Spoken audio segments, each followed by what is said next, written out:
ونصلي على رسوله الكريم. أعوذ بالله السميع العليم من الشيطان الرجيم. بسم الله الرحمن الرحيم. اللہ تعالیٰ کی دی ہوئی توفیق کے ساتھ آج 22واں سپارہ ہمارا مکمل ہوا. اس سپارے کی ابتدا سورہ احزاب سے ہوتی ہے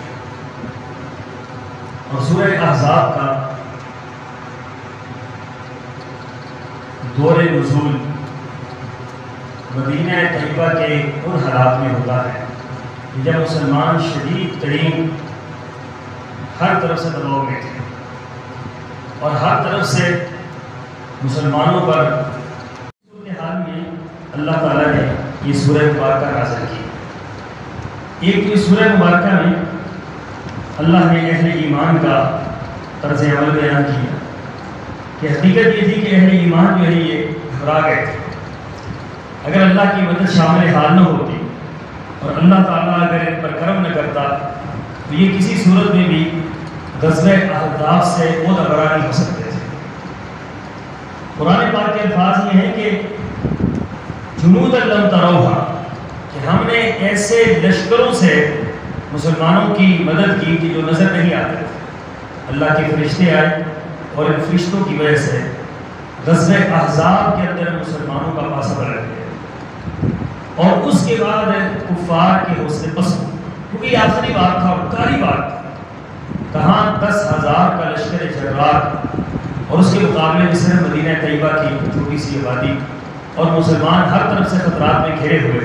لیکن مسلمانوں نے جس ایمان کا اظہار کیا، جس جذبے کا اظہار کیا، جس ایمانی قوت کا اظہار کیا، اللہ تعالیٰ نے مسلمانوں کو فتح سے ہمکنار کیا. خندق کھودتے ہوئے کئی واقعات پیش آئے. ان میں سے ایک جگہ پر صحابہ کرام فرماتے ہیں کہ ہر صحابی کو 10-10 فٹ خندق دی گئی کہ 10 بائی 10 یہ آپ نے کھودنی.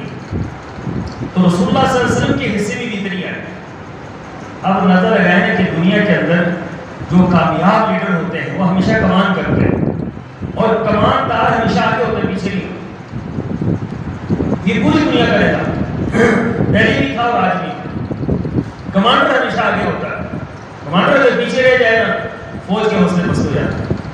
تو رسول اللہ صلی اللہ علیہ وسلم پر قربان ہے کہ آپ نے ہمیشہ صحابہ کرام پر پہلے نمبر پر کمان کی.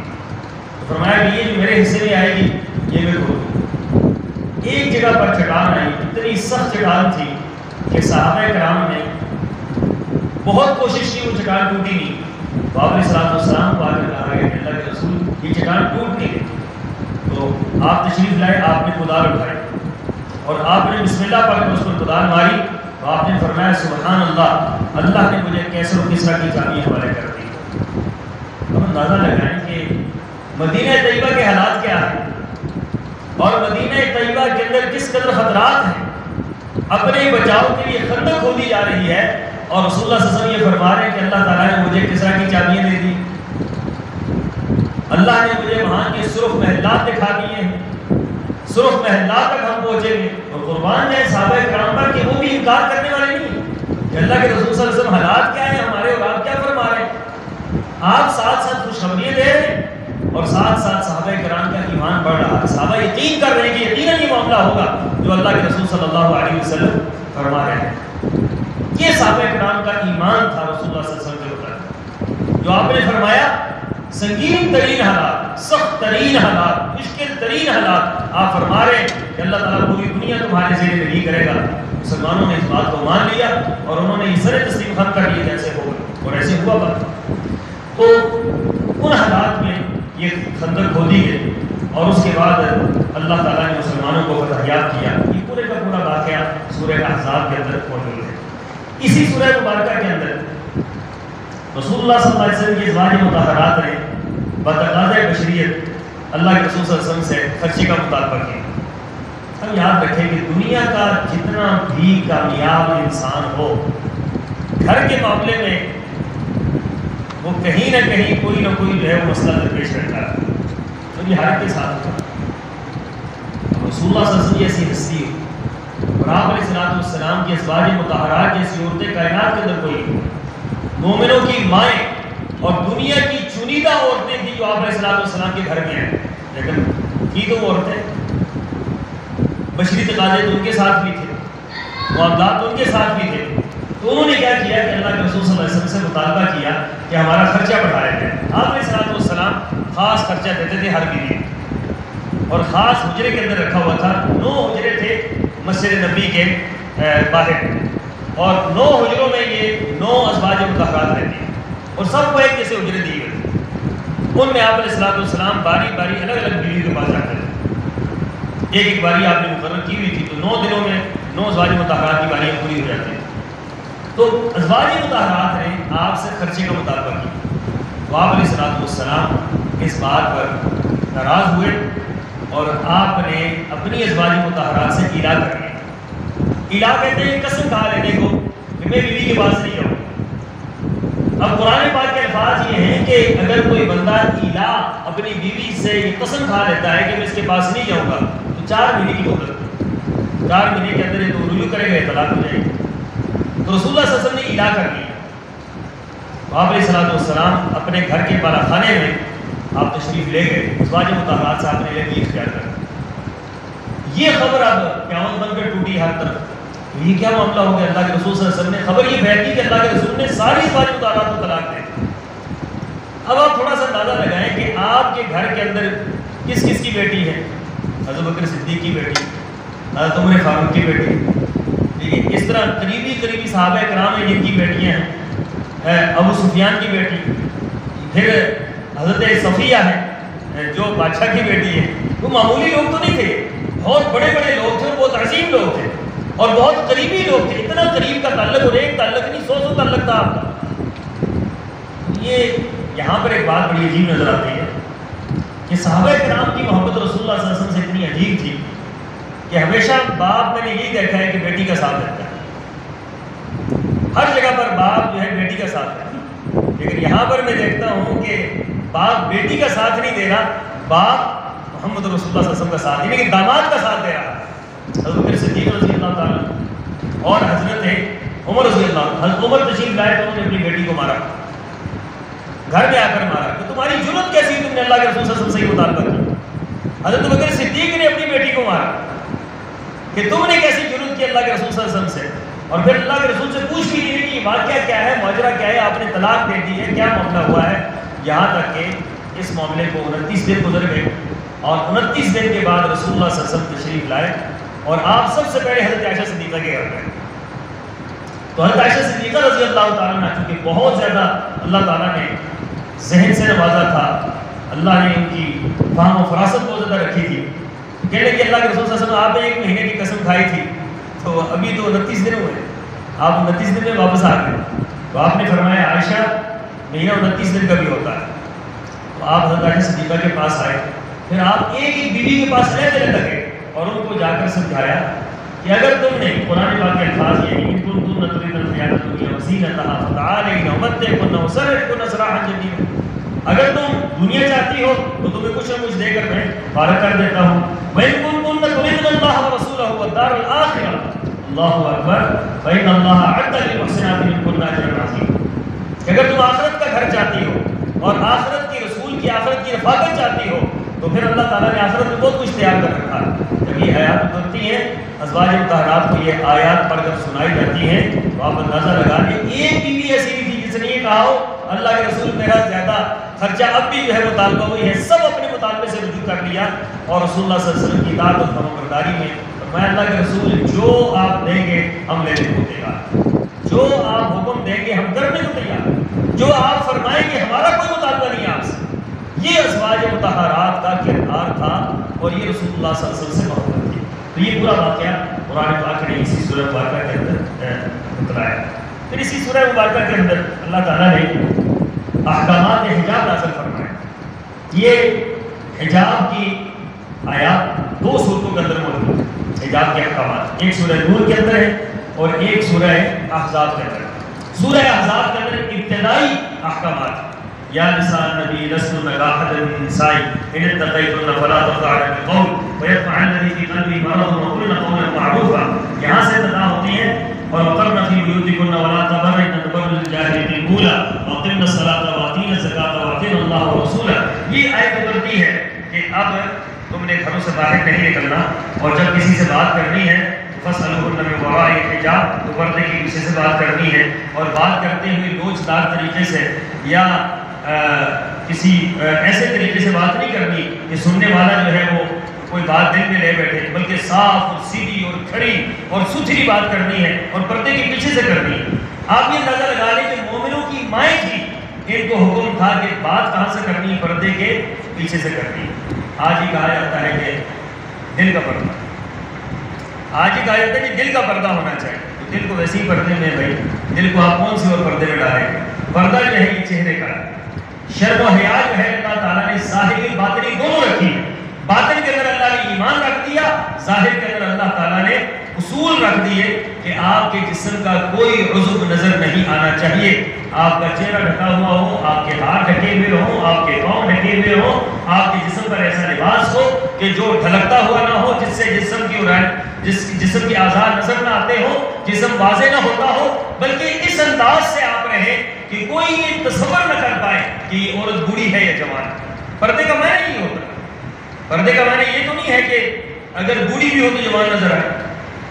پردے کا معنی یہ تو نہیں. پردے کا معنی یہ ہے کہ جوان بھی ہو پھر بھی بوڑھی نظر آئے.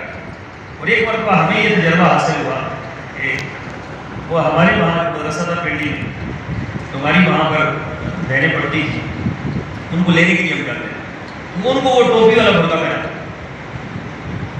تو وہ مدرسے والوں کا وہ تھا کہ ٹوپی والا برقع. تو حالانکہ بچیاں تھیں 16-17 سال کی بچیاں، اور باقی جو کچھ عورتیں تھیں تو وہ بڑی بوڑھی عورتیں تھیں، لیکن انہوں نے یہ جو برقع نکلا نا ہمارے اس کو شروع میں فیشننگ برقع کہا جاتا ہے. تو یہ فیشننگ برقع پہنا ہوا تھا. تو وہ ٹانگے والا کہنے لگا، ان بچیوں کو کہنے لگا کہ اماں جی آپ پیچھے بیٹھے، اور وہ جو فیشننگ برقع ہے کہ اماں جی اسی سے کہتے ہیں آپ آگے بیٹھے. تو سمجھ آ گئی کہ یہ جو جس سے نظر آتا ہو نا، جس سے ڈھلکتا ہو، جس سے پردہ جو ہے وہ واضح نہ ہوتا ہو، یہ یاد رکھے کہ یہ پردہ ہے. وہ سب سے بہترین چیز جو ہے وہ تو چادر تھی. پرانے زمانوں میں جو چادر ہوتی تھی، یا ایھا النبی قل لازواجک وبناتک ونساء المؤمنین یدنین علیہن من جلابیبہن. فرمایا کہ نبی صلی اللہ علیہ وسلم اپنی بیویوں سے کہہ دیجئے، اپنی بیٹیوں سے کہہ دیجئے اور مومن عورتوں سے کہہ دیجئے کہ جب گھروں سے نکلیں تو کیا کریں، اپنے اوپر چادر اوڑھیں. اب وہ چادر کیسی ہوتی تھی؟ وہ چادر آج بھی بعض علاقوں کے اندر موجود ہے کہ پوری کا پورا جسم ڈھکا ہوا ہوتا تھا اور صرف ایک آنکھ نظر آتی. اب ایک آنکھ سے کبھی نہیں پتہ چل سکتا کہ یہ کیا ہے کیا نہیں. حسن ختم ہو جاتا ہے کام سے ویسے. ایک آنکھ سے جب عورت دیکھے گی باہر نکلے گی، اور پھر حکم یہ تھا کہ عورت جب باہر چلے تو مردوں کے درمیان سے نہ چلے، بلکہ مسجد میں آتے ہوئے حکم یہ تھا کہ تم نے کناروں سے ہو کر چلنا ہے. اور صحابیات کا یہ طرز عمل تھا کہ اتنا کناروں سے ہو کر چلتی تھی کہ ان کی جو پہنا ہوا ہوتا تھا، لباس پہنا ہوتا تو وہ بعض اوقات جو ہے پھٹ جاتا. رسول اللہ صلی اللہ علیہ وسلم نے صحابیات سے یہ فرمایا کہ اپنی چادر ہے نا، اس کو نیچے پھینک کر چلو، تمہارے پاؤں بھی نظر نہ آئے، پاؤں سے بھی پتہ نہ چلے کہ تمہاری عمر کیا ہے کیا نہیں، یا تمہاری کیا پوزیشن ہے. پاؤں تک کی حفاظت کی. تو صحابیہ کہنے لگے اللہ کے رسول صلی اللہ علیہ وسلم، راستے میں بعض اوقات گندگی آتی ہے تو گندگی سے کپڑا تو خراب ہو جائے گا. تو آپ علیہ السلام نے فرمایا کہ گندگی آتی ہے تو اس کے بعد خشک مٹی بھی تو آتی ہوگی نا، تو خشک مٹی سے وہ صاف ہو جائے گا. یعنی یہ نہیں کہا گیا کہ گندگی آتی ہے تو اپنی چادر اوپر اٹھا لو تاکہ تمہارے پاؤں کو کوئی دیکھے. میں نہیں، چادر ادھر ہی رکھنی ہے، گھسٹتی ہی چادر جائے. مرد کو کہا اپنے ٹخنوں سے اوپر رکھو، اور عورت کو کہا کہ اپنی جو اوڑھنی ہے اس کو زمین پر چھوڑ دو تاکہ کوئی تمہارے پاؤں پر بھی نظر نہ ڈال سکے. تو جس اسلام نے عورت کے پاؤں کی بھی حفاظت کی، پازیب کی حفاظت کی کہ زور سے پاؤں نہ مارو کہ تمہاری پازیب کی آواز کسی کو پہنچ جائے، آواز کی حفاظت کی، جس نے چہرے کی حفاظت کی، تو وہ اسلام عورت کو کتنے حقوق اور دے سکتا ہے. ایک ایک چیز کی حفاظت کی ہے اور اس کی حفاظت کے سامنے دیواریں کھڑی کی ہیں، اور یہ ساری دیواریں یورپ نے گرائیں، اور ہمارے جو جدید لوگ ہیں انہوں نے بھی اس کو گرایا. اور آج عورت کیا سے کیا ہو گئی ہے، آج تو نظر ہی نہیں آتا کہ عورت ہے مرد ہے. آج لیلا جو ہے وہ نظر آتا ہے، مجنون نظر آتی ہے. آج تو سارے کا سارا نظام ہی الٹ ہو گیا. تو اس بنا پر قرآن پاک کے جو احکامات ہیں یہ بڑے صریح اور واضح احکامات ہیں۔ اس سورہ مبارکہ کے اندر اللہ تعالیٰ نے حجاب کے احکامات نظر فرمائے۔ اسی سورہ مبارکہ کے اندر ایک واقعہ موجود ہے اور یہی ہمارا سوال بھی بنتا ہے آج کہ ایک خاتون ایسی رسول اللہ صلی اللہ علیہ وسلم کی بیویوں میں سے ایک خاتون ایسی جن کا نکاح اللہ نے آسمانوں پر پڑھایا،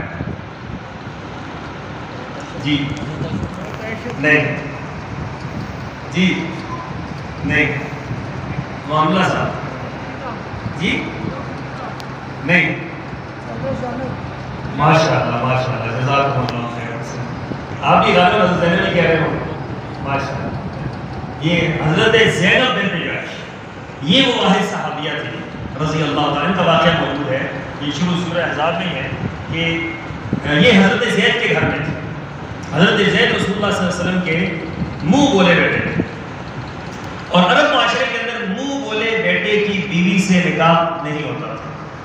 اللہ تعالیٰ نے یہ فرمایا کہ حضرت زید کی اور حضرت زینب کی آپس میں نہیں ہے، کیونکہ حضرت زینب جو ہے بڑے قبیلے کی تھی۔ یہ قدرتی بات ہوتی ہے، فطرتی، آپ کسی کو بدل نہیں سکتے، یہ بات چیزیں فطرتی ہوتی ہیں انسان کے اندر۔ حضرت زینب بڑی قبیلے کی اور قریش میں سے تھی اور بڑی صاحب مال تھی، صاحب وجاہت تھی، ان کی حضرت زید سے نہیں لگی، حضرت زید غلام تھے، بس یہ ان کے درمیان فرق تھا، کوئی فرق نہیں۔ اس فرق نے ان دونوں کو آپس میں نہیں ملنے دیا۔ تو رسول اللہ صلی اللہ علیہ وسلم کو یہ اشارے مل گئے اللہ تعالیٰ کی طرف سے کہ آپ نے حضرت زینب سے شادی کر دی۔ اب یہ بات کہنی بڑی مشکل تھی کہ کیسے یہ بات کہی ہے، عرب معاشرے کے اندر یہ رواج ہی نہیں ہے۔ اب یہ کہا جائے گا کہ لو جی بیٹے کی بہو سے شادی کر دی، تو یہ بڑا مشکل معاملہ تھا۔ قرآن پاک کی آیات اتری اور فرمایا کہ بیٹا وہی ہوتا ہے کہ جو پیدا ہو، جس کا نطفہ ہو بیٹا وہ ہوتا ہے، منہ بولا بیٹا اس کی تو کوئی حیثیت نہیں ہوتی۔ تو لہٰذا یہ معاملہ ختم ہوا اور آپ ان سے نکاح کر سکتے ہیں۔ تو حضرت زینب کا نکاح اللہ تعالیٰ نے خود آسمانوں پر پڑھایا اور رسول اللہ صلی اللہ علیہ وسلم کو اپنے نکاح میں لے لیا۔ یہ حضرت زینب خوش نصیب ہے، اور حضرت زینب فخر کے ساتھ یہ کہا کرتی تھی کہ میں وہ خوش نصیب ہوں جس کا نکاح اللہ نے پڑھایا۔ اب اندازہ لگائیں کہ ازواج مطہرات کی عظمت کا آپ اندازہ لگا لیں۔ یہی بات تھی نا حضرت عائشہ صدیقہ کے متعلق، جب الزام لگا تو سارے صحابہ پریشان ہو گئے، ہر ایک پریشان ہو گیا۔ قربان جائے حضرت عمر فاروق رضی اللہ تعالیٰ، حضرت علی رضی اللہ تعالیٰ سے پوچھا گیا کہ کیا رسول اللہ صلی اللہ علیہ وسلم نے مشورہ کیا، حضرت علی سے مشورہ کیا کہ علی تمہارا کیا خیال ہے عائشہ کے بارے میں؟ انہوں نے کہا کہ جی کیا اللہ کے رسول صلی اللہ علیہ وسلم آپ کے لیے عورتیں تھوڑی ہیں، طلاق دے اور کر لے۔ حضرت عائشہ فرماتی مجھے بڑا افسوس ہوا اس بات پر کہ حضرت علی نے یہ بات کیوں کہی، حضرت علی کی اپنی غیرت تھی۔ تو پھر جب یہ معاملہ حضرت عمر کے پاس گیا تو حضرت عمر نے پوچھا اللہ کے رسول صلی اللہ علیہ وسلم حضرت عائشہ سے نکاح آپ نے اپنی مرضی سے کیا یا اللہ کے حکم سے کیا؟ فرمایا عمر اللہ کے حکم سے کیا۔ فرمایا پھر اللہ کا حکم کبھی غلط نہیں ہو سکتا، اللہ کا حکم کیسے غلط ہو سکتا ہے؟ اس بات پر رسول اللہ صلی اللہ علیہ وسلم جو ہے وہ مضبوط ہو گئے، آپ کی ڈھارس بن گئی اور آپ نے فرمایا کہ عمر تمہارا فیصلہ درست ہے کہ تو اللہ نے فرمایا تھا۔ تو حضرت عائشہ صدیقہ کو حضرت جبرائیل نے لا کر رسول اللہ صلی اللہ علیہ وسلم کو تصویر دکھائی کہ اللہ تعالیٰ فرما رہے کہ کس عورت سے نکاح کریں، اور پھر حضرت عائشہ صدیقہ سے نکاح ہوا۔ اور حضرت عائشہ صدیقہ کی یہ عظمت تھی کہ جب آپ کے گھر میں رسول اللہ ہوتے تو جبریل امین آتے تھے، کسی اور بیوی کے گھر میں ہوتے جبریل امین نہیں آتے۔ اللہ تعالیٰ نے کئی ازواج مطہرات کو عظمتیں دی ہوئی تھی۔ تو یہ ساری کی ساری امہات المؤمنین ہیں اور ساری کی ساری عظیم ہیں اور ساری کی ساری اللہ تعالیٰ کے یہاں برگزیدہ اور چنیدہ ہے۔ اللہ تعالیٰ جو آپ کو سمجھنے کی ان پر عمل کی توفیق عطا فرمائے۔ وآخر دعوانا الحمدللہ۔